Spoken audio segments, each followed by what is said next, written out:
Hello everyone, कैसे हैं आप सभी। आशा करते हो अच्छे होंगे और खूब मन लगा के पढ़ाई कर रहे होंगे। तो जब भी कभी आपको आलस आता है, पढ़ने का नहीं मन करता है, तो बस एक चीज सोचिएगा, जो मैं भी सोचा करती थी और मैं तुरंत पढ़ने बैठ जाती थी।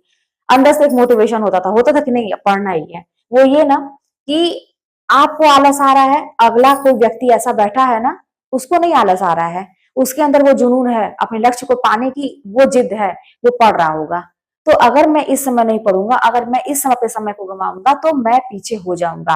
वो मुझसे आगे रेस में निकल जाएगा। जैसे घोड़ों की रेस होती है, तो उसमें सभी लगे होते हैं। अगर किसी ने भी जरा सी गलती की, कोई चूक हुई या कुछ भी हुआ, तो रेस में सभी आगे हो जाएंगे। वहां पे जो पीछे है वो भी आगे हो जाएगा।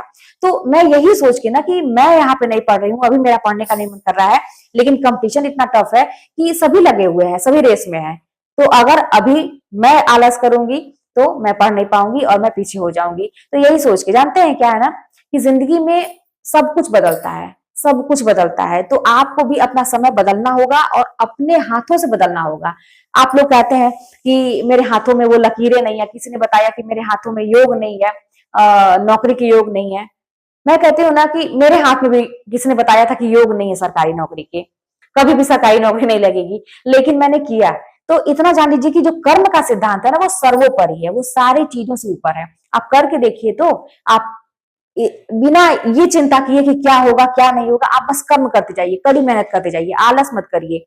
ये सोचिए, हमेशा कंपटीशन लगाइए। किसी से आपको न मिले ना, तो अपने से सोचिए कि हाँ, कोई ऐसा होगा जो मुझसे आगे होगा, मुझे उसे पीछे करना है। कोई अननोन पर्सन होगा वो, जिसको आप नहीं जानते हैं, फिर भी आप कंपटीशन लगाइए। जहां पर आप टेस्ट देते हैं, आप किसी को नहीं जानते हैं, लेकिन जो नंबर 1 पे आता है उस पर आपकी नजर होनी चाहिए कि वो कौन है, क्या है, इससे आपको मतलब नहीं है कहाँ का है।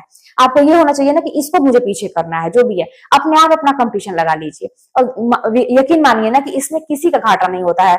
2-3 लोग मिल के आपस में कंपटीशन लगा के अगर पढ़ाई करते हैं, तो सबका फायदा है, सभी आगे होते हैं। मैं ऐसे ही करती थी कि जब भी टेस्ट देती थी, तो जो नंबर 1 पे है, मैं हमेशा सोचती थी कि उसको मुझे पीछे करना है।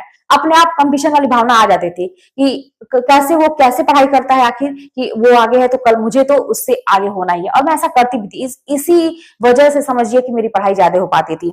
जब भी आलस आता था तो मैं ये सोच लेती थी कि कोई तो होगा जो पढ़ रहा होगा, अगर मैं इस समय नहीं पढ़ूंगी तो वो आगे हो जाएगा। तो बस यही सब सोच के ना, बस मैं पढ़ने बैठ जाती थी। तो जब भी कभी आलस आए, तो आप इसी तरह से अपने आप को मोटिवेट करिए और उठ के तुरंत खड़े हो जाइए, जबरदस्ती का।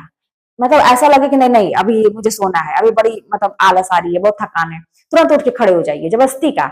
आप ऐसा करके तो देखिए, आप देखेंगे ना कि कुछ दिन के बाद आपको, आपका मन जबरदस्ती आपके साथ करेगा ही नहीं। आप जैसा चाहेंगे आपका मन वैसे काम करेगा। तो चलिए, मिलते हैं नेक्स्ट वीडियो में। कोई बात होगी तो कमेंट के माध्यम से बताइए।